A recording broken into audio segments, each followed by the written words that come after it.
नमस्कार, this is Nitesh Kumar from ज्ञान मंत्रा। आज का हमारा टॉपिक प्रीपोजिशन ऑफ टाइम है। आज हम लोग प्रीपोजिशन ऑफ टाइम के बारे में समझेंगे। इस क्रम में हम लोग जानेंगे कि प्रीपोजिशन ऑफ टाइम क्या है, प्रीपोजिशन ऑफ टाइम से संबंधित एग्जाम्पल को समझेंगे, प्रीपोजिशन ऑफ टाइम से संबंधित एग्जाम्पल को सेंटेंस के माध्यम से समझने का प्रयास करेंगे तथा अंत में प्रीपोजिशन ऑफ टाइम से संबंधित एक्सरसाइज को सोल्व करेंगे ताकि प्रीपोजिशन ऑफ टाइम को ज्यादा अच्छे से समझा जा सके। तो चलिए शुरू करते हैं। तो चलिए अब प्रीपोजिशन ऑफ टाइम को समझने का प्रयास करते हैं। इस क्रम में सबसे पहले हम लोग प्रीपोजिशन ऑफ टाइम के डेफिनेशन को देखेंगे। प्रीपोजिशन ऑफ टाइम की परिभाषा क्या है उसे समझते हैं। हमारा डेफिनेशन कहता है the preposition that comes before a noun to show their relation with other part of sentence in terms of time is called preposition of time. That means वह प्रीपोजिशन जो नाउन के पहले आकर नाउन का relation वाक्य में प्रयुक्त दूसरे वर्ड के साथ समय के आधार पर बतलाता है, वह प्रीपोजिशन ऑफ टाइम कहलाता है। हम लोग जानते हैं कि प्रीपोजिशन हमेशा नाउन के पहले आकर, प्रीपोजिशन हमेशा नाउन या प्रोनाउन के पहले आकर नाउन या प्रोनाउन का संबंध वाक्य में प्रयुक्त, सेंटेंस में प्रयुक्त दूसरे शब्दों के साथ दिखलाता है तथा वह प्रीपोजिशन जो नाउन या प्रोनाउन के पहले आकर नाउन या प्रोनाउन का संबंध वाक्य में प्रयुक्त दूसरे शब्दों के साथ समय के आधार पर दिखलाता हो, समय के आधार पर शो करता हो, वह प्रीपोजिशन ऑफ टाइम कहलाता है। चलिए अब एग्जाम्पल देखते हैं। कुछ प्रीपोजिशन ऑफ टाइम के कुछ एग्जाम्पल को देखते हैं, जैसे at, on, in, from, since, before, after, by, during, till और अनटिल। ये सभी प्रीपोजिशन ऑफ टाइम के एग्जाम्पल हैं। अब प्रीपोजिशन ऑफ टाइम को हम लोग सेंटेंस के माध्यम से एक एक कर समझने का प्रयास करेंगे। एक एक प्रीपोजिशन ऑफ टाइम के एग्जाम्पल को सेंटेंस के माध्यम से समझेंगे। इस क्रम में सबसे पहले हम लोग समझते हैं कि किस प्रकार एट एक प्रीपोजिशन ऑफ टाइम के रूप में काम करता है, किस प्रकार प्रीपोजिशन ऑफ टाइम को एट शो करता है। डेफिनेशन कहता है the preposition at is used to show a specific time और एक्सप्रेशंस। प्रीपोजिशन एट जो है ये यूज्ड होता है शो करने के लिए, दिखलाने के लिए एक स्पेसिफिक टाइम, एक खास समय को, एक पॉइंट ऑफ टाइम और एक्सप्रेशंस, अभिव्यक्ति को। तो प्रीपोजिशन एट जो है एक स्पेसिफिक टाइम को शो करेगा। स्पेसिफिक टाइम दैट मीन्स वह टाइम जो घड़ी के द्वारा बतलाई जाती है, वह टाइम जो हम लोग घड़ी से जानते हैं, घड़ी में देखते हैं, उस टाइम को स्पेसिफिक टाइम कहेंगे। और एट का प्रयोग एक्सप्रेशंस को, अभिव्यक्ति को भी शो करने के लिए किया जाता है। चलिए इसे एग्जाम्पल की सहायता से समझते हैं कि किस प्रकार एट स्पेसिफिक टाइम को शो करता है तथा किस प्रकार एट एक्सप्रेशन को शो करता है। हमारा पहला एग्जाम्पल कहता है your father will call you at 7 PM। Your father will call you at 7 PM। तुम्हारे फादर, तुम्हारे पिताजी तुम्हें 7 बजे शाम को 7 PM को कॉल करेंगे। तो इस एग्जाम्पल में एक घड़ी के समय को शो किया गया है, एक पॉइंट ऑफ टाइम को शो किया गया है कि तुम्हारे पिताजी कब बुलाएंगे, तो एग्जैक्ट 7 PM को तुम्हें कॉल करेंगे। तो इस प्रकार घड़ी में दर्शाई गई समय 7 PM, 6 AM, 12:30, 1 PM, ये सभी समय को हमेशा एट के द्वारा शो किया जाता है। घड़ी में दिखाया गया समय हमेशा एट से रिप्रेजेंट होगा। चलिए अगले एग्जाम्पल की ओर चलते हैं। We serve lunch at noon. हम लोग लंच सर्व कब करेंगे? तो नून को, दोपहर को। हम लोग लंच सर्व नून में, दोपहर में करते हैं। तो यहां नून जो है एक पॉइंट ऑफ टाइम है। पॉइंट ऑफ टाइम क्यों है?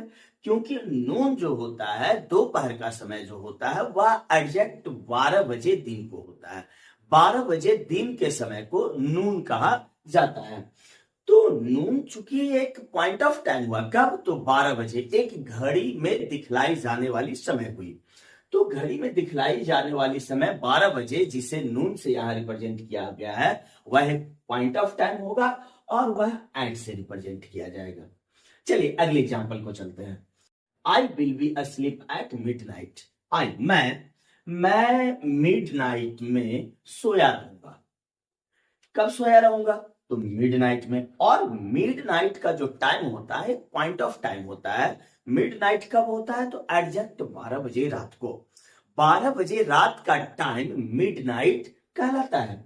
तो ये 12 बजे रात का जो समय है वह भी घड़ी का समय को दर्शाता है, घड़ी का समय शो आउट करता है। तो हम कह सकते हैं कि यह पॉइंट ऑफ टाइम है और एट से इसे एट प्रीपोजिशन इसके साथ आएगा। चलिए अगले एग्जांपल को देखते हैं। Do you like to work at night? क्या तुम्हें रात में काम करना पसंद है? तो यहाँ एट नाइट, नाइट एक ऐसा शब्द है जिसके साथ हमेशा एट प्रीपोजिशन लगता है। यह एक ऐसा वर्ड है वो जो कि एक पॉइंट ऑफ टाइम को शो आउट नहीं करता है। नाइट दैट मीन्स पूरी रात की बात हो रही है, एक पॉइंट ऑफ टाइम नहीं है, लेकिन फिर भी इसके साथ हमेशा एट का प्रयोग होता है। चलिए अब देखते हैं कि किस प्रकार एट प्रीपोजिशन ऑफ टाइम एक एक्सप्रेशन को शो आउट करता है। पहला एग्जांपल कहता है we can discuss it at dinner time. हम लोग इसके बारे में डिस्कस कर सकते हैं, बात कर सकते हैं डिनर टाइम पे। तो कब? Dinner time. अब ऐसा तो नहीं है कि डिनर टाइम एक पॉइंट ऑफ टाइम होगा, हाँ 1 सेकंड में खत्म होगी, नहीं। डिनर टाइम एक आधे घंटे 15 मिनट का एक समय होगा। तो यह पॉइंट ऑफ टाइम नहीं है, लेकिन एक्सप्रेशन को शो करा। अच्छा, इसके बारे में हम लोग कब डिस्कस कर सकते हैं? तो डिनर टाइम पे। तो एक डिनर टाइम यहाँ एक्सप्रेशन और एक्सप्रेशन के साथ एट का प्रयोग किया जाता है। चलिए एग्जांपल अगला देखते हैं। Both flights arrived at the same time. दोनों फ्लाइट्स अराइव्ड हुई, आई। कब आई? तो एट द सेम टाइम, एक ही समय पर। तो एट द सेम टाइम, एक ही समय पर, एक निश्चित टाइम को, एक पॉइंट ऑफ टाइम को नहीं शो कर रहा है, लेकिन हाँ एक एक्सप्रेशन को व्यक्त कर रहा है कि कब दोनों फ्लाइट आई। तो एट द सेम टाइम, एक ही समय पर आई। तो यहां द सेम टाइम एक एक्सप्रेशन है कि कब आई, तो एक ही टाइम पर। तो इसके साथ लगने वाला प्रीपोजिशन एट होगा। चलिए अगले एग्जांपल को देखते हैं। At that time we were in England. At that time, उस वक्त। कब? तो उस वक्त हम लोग इंग्लैंड में थे। अब उस वक्त तो कौन सा वक्त? क्या एक पॉइंट ऑफ टाइम है? नहीं है। तो एट दैट टाइम क्या होगा? एक एक्सप्रेशन होगा जिसके साथ लगने वाला प्रीपोजिशन एट है। चलिए अगले एग्जांपल को देखते हैं। The air is so clean at sunrise. Sunrise के समय एयर बहुत ही साफ होता है, हवा बहुत ही क्लीन होती है एट सनराइज। तो सनराइज एक पॉइंट ऑफ टाइम नहीं है कि हाँ भाई 1 सेकंड में सनराइज हो गई, एक पॉइंट ऑफ टाइम नहीं है। हाँ एक एक्सप्रेशन है। किस समय में? तो सनराइज के समय में, सूर्योदय के समय में, सूर्य के उदय होने के समय में एयर क्या होता है? क्लीन होता है। तो इस प्रकार हम लोग देख पा रहे हैं, समझ पा रहे हैं कि एक घड़ी में दिखाए जाने वाली समय, वो 7 PM हो, 7 बजे का सुबह का टाइम हो, 7 बजे का सुबह का टाइम दैट मीन्स 7 AM हो, या 7 बजे शाम की टाइम दैट मीन्स 7 PM हो, या 6 AM हो, 6 बजे सुबह का समय, या 12:30 हो। तो ये सभी जो समय है जो घड़ी से पता चलता है, घड़ी में दर्शाई जाती है, वह समय के साथ हमेशा एट प्रीपोजिशन लगता है। नून, नून एक निश्चित टाइम है, 12 बजे दिन के समय को नून कहा जाता है, इसलिए इसके साथ एट का प्रयोग होता है। पॉइंट ऑफ टाइम नून है।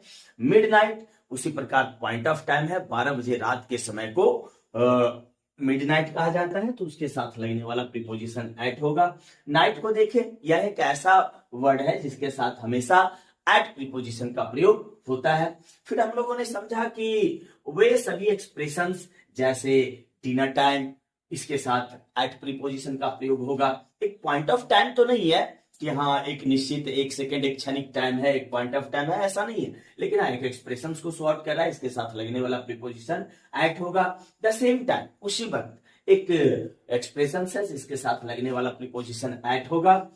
Eight that time, that time उसी वक्त, दैट टाइम उस वक्त, तो उस वक्त एक एक्सप्रेशन है जिसके साथ लगने वाला प्रीपोजिशन एट होगा। The air is so clean at sunrise, तो सनराइज, सनराइज एक पॉइंट ऑफ टाइम नहीं है, लेकिन हाँ एक एक्सप्रेशन है, कब, तो सनराइज, तो सनराइज के समय तो यहां लगने वाला प्रीपोजिशन एट होगा।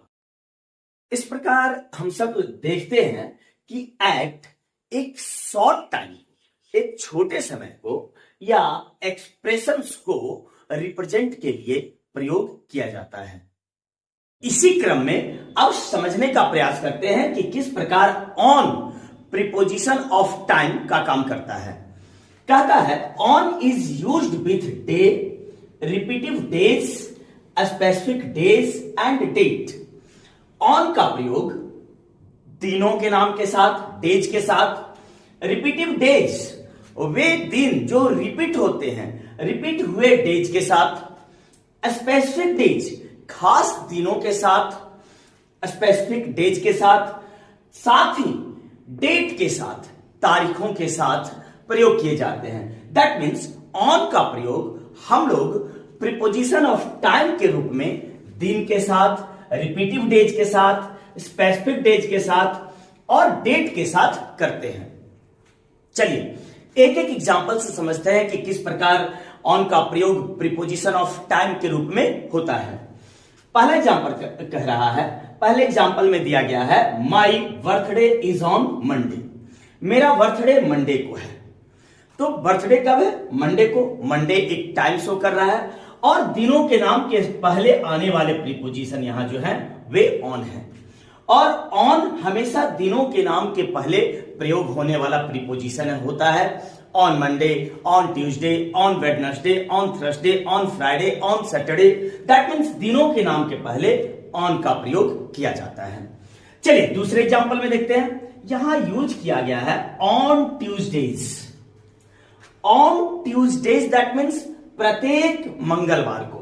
जब ट्यूसडे में एस का प्रयोग कर दिया जाए मतलब ये रिपीटिव डेज हो गया। दैट मीन्स कोई घटना है जो प्रत्येक मंगलवार को हो रही है, ऑन ट्यूसडेज। चलिए एग्जांपल देखते हैं, my yoga class is on Tuesdays, मेरा योगा क्लास प्रत्येक ट्यूसडेज को होता है।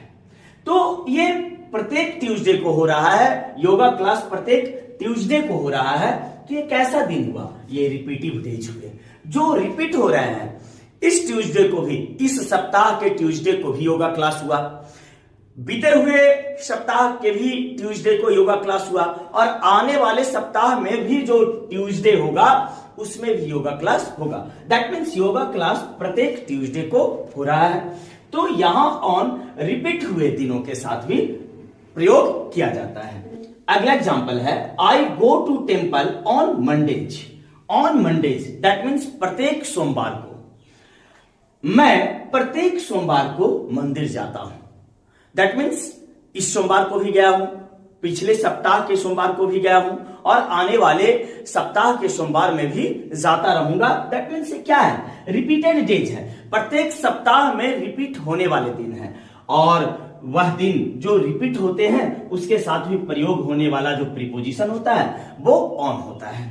चलिए अगले एग्जांपल को देखते हैं, I will be back on time, मैं समय पर लौट आऊंगा। टाइम एक ऐसा वर्ड है जिसके साथ हमेशा ऑन प्रीपोजिशन का यूज होता है। जो प्रीपोजिशन ऑफ टाइम लगता है वह ऑन होता है। जैसे नाइट, नाइट के साथ हमेशा एट का प्रयोग होता है, वैसे ही टाइम, टाइम के साथ ऑन का प्रयोग होता है।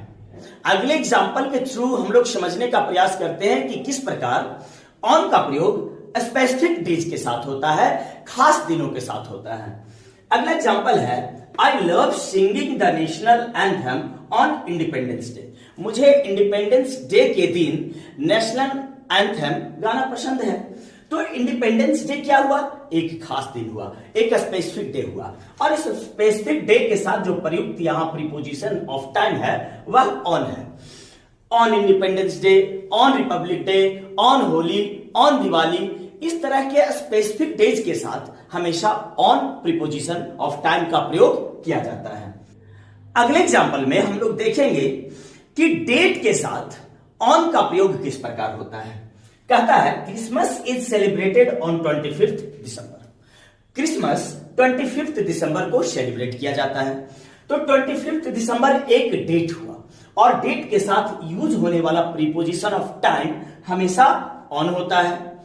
इस प्रकार हम लोग इस क्लास में सीखे कि दिनों के नाम के साथ ऑन का प्रयोग होता है, as on Monday, on Tuesday, on Wednesday, on Thursday, on Friday, on Saturday. वे दिन जो रिपीट होते हैं, वे दिन जो बार बार एक समय के अनुसार रिपीट होते हैं, उनके साथ भी ऑन का प्रयोग किया जाता है, जैसे ऑन ट्यूसडेज, ऑन मंडेज।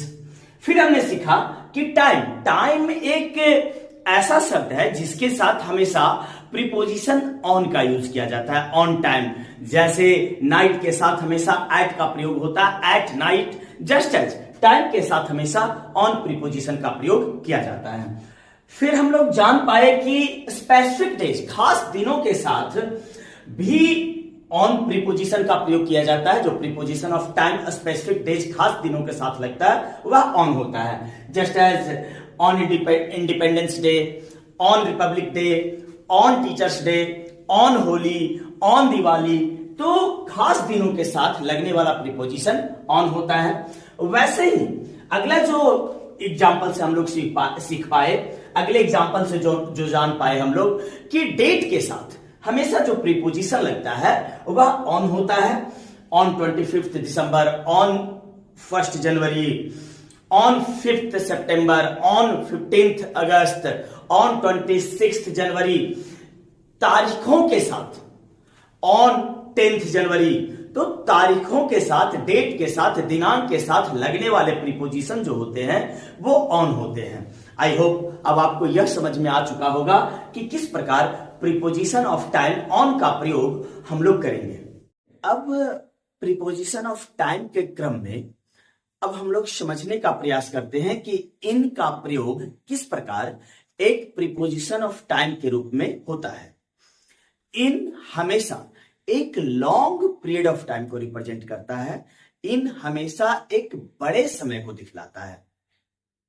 समझते हैं, in is used with weeks, months, years, seasons, decades and centuries. In का प्रयोग प्रीपोजिशन ऑफ टाइम के रूप में वीक्स के साथ, सप्ताह के साथ, मंथ्स, महीने के साथ, ईयर्स, वर्ष के साथ, सीजन्स, मौसमों के साथ, डेकेड्स, 10 वर्षों के साथ, और सेंचुरीज, 100 वर्षों के साथ किया जाता है। एक बड़े समय को रिप्रेजेंट करने के लिए वीक्स 7 दिनों का होता है, मंथ्स 31 या 30 दिनों के होते हैं, ईयर्स 365 दिन के होते हैं, सीजन्स 4 महीने के होते हैं, डेकेड्स 10 वर्षों के होते हैं, सेंचुरीज 100 वर्षों के होते हैं। तो एक बड़े समय को रिप्रेजेंट करने के लिए हमेशा इन का प्रयोग होता है, हमेशा इन के रूप में प्रीपोजिशन ऑफ टाइम का प्रयोग किया जाता है। चलिए इन का प्रयोग सेंटेंस के माध्यम से समझते हैं। पहला एग्जांपल है, he will be discharge in 2 weeks. वे 2 वीक में डिस्चार्ज कर दिए जाएंगे। उन्हें 2 वीक में हॉस्पिटल से छुट्टी मिल जाएगी। किसी का एक्सीडेंट हुआ हो या किसी प्रकार की दुर्घटना हुई हो या वह बीमार पड़ा हो और वह हॉस्पिटल में भर्ती हुआ हो, तो डिस्चार्ज उसे कितने दिनों में मिल जाएगी? तो 2 वीक्स में। तो 2 वीक्स ये 14 डेज का पीरियड होता है, 14 दिनों का पीरियड होता है। तो एक बड़े समय को रिप्रेजेंट करने के लिए यहां इन प्रीपोजिशन का प्रयोग किया गया। चलिए अगले एग्जांपल को देखते हैं। We can organise his farewell party in March. हम लोग उनका फेयरवेल पार्टी मार्च में ऑर्गेनाइज कर सकते हैं। इन मार्च, मार्च में, मार्च एक मंथ को रिप्रेजेंट कर रहा है, एक महीने को रिप्रेजेंट कर रहा है, और महीना एक बड़ा समय होता है, 30 या 31 दिन का समय होता है। तो उसके साथ हम लोग इन प्रीपोजिशन को प्रयोग करेंगे, as a preposition of time इनका प्रयोग करेंगे। चलिए अगले एग्जाम्पल को देखते हैं। I have final exams in 2025। मेरा फाइनल एग्जाम 2025 को है। तो कब फाइनल एग्जाम है? तो इन 2025 एक बड़ा समय है, एक पूरे वर्ष को रिप्रेजेंट कर रहा है, 2025 ईयर को रिप्रेजेंट कर रहा है। तो बड़े समय को रिप्रेजेंट करने के लिए इन प्रीपोजिशन का प्रयोग यहां किया गया है। चलिए अगले एग्जांपल को देख लेते हैं। He does not like to travel in winter. उन्हें विंटर में ट्रेवल करना पसंद नहीं है, वह ट्रेवल नहीं करते हैं विंटर में। तो यहां विंटर एक सीजन है, एक सीजन को रिप्रेजेंट कर रहा है, और सीजन 4 महीनों का, सीजन 4 महीनों का या 3 महीनों का, इसके आसपास का होता है। तो आपको एक बड़े समय, विंटर क्या हुआ, एक बड़ा समय हुआ, और बड़े समय को रिप्रेजेंट करने के लिए इन प्रीपोजिशन का प्रयोग किया जाता है। चलिए अगले एग्जांपल की ओर चलते हैं। He was very famous in 70s। वह बहुत फेमस थे 70s के दशक में। 70s के दशक में वह बहुत फेमस थे, और 70s एक डेकेड्स को रिप्रेजेंट कर रहा है, एक दशक को रिप्रेजेंट कर रहा है। तो बड़े टाइम को रिप्रेजेंट करने के लिए यहां इन प्रीपोजिशन का प्रयोग किया गया। चलिए अगले एग्जांपल की ओर बढ़ते हैं। Lata was very famous in 90s। Lata बहुत ही फेमस थी 90s में। तो 90s यहाँ क्या है, एक सेंचुरी है, एक पूरे 90s सेंचुरी। दैट मीन्स आपको 1801 से लेके आपको 1900 तक, ये क्या हो गया, एक सेंचुरी हो गया। तो ये एक लंबा पीरियड ऑफ टाइम, 100 ईयर्स का आपको टाइम हो गया। तो इस समय में लता बहुत फेमस थी, और एक बड़े टाइम को शो करने के लिए इन प्रीपोजिशन का प्रयोग किया गया। चलिए अगले की ओर बढ़ते हैं, अगले एग्जांपल की ओर बढ़ते हैं। हमारा अगला एग्जांपल कहता है the computer is invented in modern age. Computer का खोज मॉडर्न एज में किया गया, आधुनिक काल में किया गया। कंप्यूटर का खोज हुआ कब का, किस काल में? तो आधुनिक काल में, मॉडर्न एज में। अब मॉडर्न एज एक बड़ा समय है, और बड़े समय को रिप्रेजेंट करने के लिए यहां इन प्रीपोजिशन का प्रयोग किया गया। चलिए अगले एग्जांपल की ओर बढ़ते हैं। I will B home in summer holidays. अब यहां एक बड़े से समय समर हॉलीडेज का प्रयोग किया गया है, गर्मियों की छुट्टी। ये 1.5 महीने, 1 महीने का समय होता है, एक बड़ा सा समय होता है, और बड़े से समय को रिप्रेजेंट करने के लिए यहां इन प्रीपोजिशन का प्रयोग किया गया। चलिए नीचे कुछ एक्सप्रेशंस दिए गए हैं जिसके साथ हमेशा इन प्रीपोजिशन का प्रयोग होता है, जैसे इन द प्रेजेंट, वर्तमान समय में। तो इसके साथ, प्रेजेंट के साथ हमेशा इनका प्रयोग होता है। इन द पास्ट, बीते हुए समय में। इन द फ्यूचर, भविष्य के समय में। इन अ फ्यू डेज, कुछ दिनों में। इन 5 मिनट्स, 5 मिनटों में। अब 5 मिनट्स, 2 मिनट्स, 10 मिनट्स, 20 मिनट्स, यहां कुछ भी हो सकते हैं। मिनट्स के साथ हमेशा इन प्रीपोजिशन का प्रयोग किया जाता है। इन द मॉर्निंग, सुबह में। इन द आफ्टरनून, दोपहर के बाद में। इन द इवनिंग, शाम में। तो इस प्रकार इन सबों के साथ हमेशा as a preposition of time इनका प्रयोग होता है। चलिए एक बार रिकैप ले लेते हैं। वीक्स के साथ, सप्ताह के साथ इनका प्रयोग होता है as a preposition of time.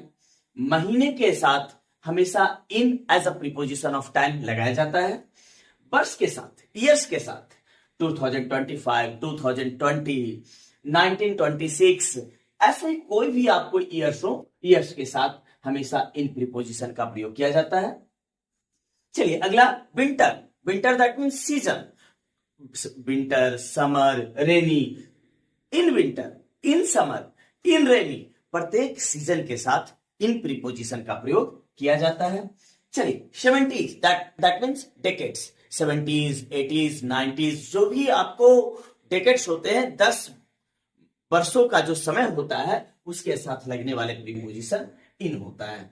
चलिए ये सेंचुरीज, 90s, ये सेंचुरीज के साथ लगने वाले प्रीपोजिशन भी इन होते हैं। 100 वर्षों के समय सेंचुरीज के साथ इन प्रीपोजिशन का प्रयोग किया जाता है। चलिए अगला, इन मॉडर्न एज, आधुनिक काल एक बड़ा समय है। मॉडर्न एज, एंशिएंट एज, इन सभी के साथ हमेशा इनका प्रयोग किया जाता है।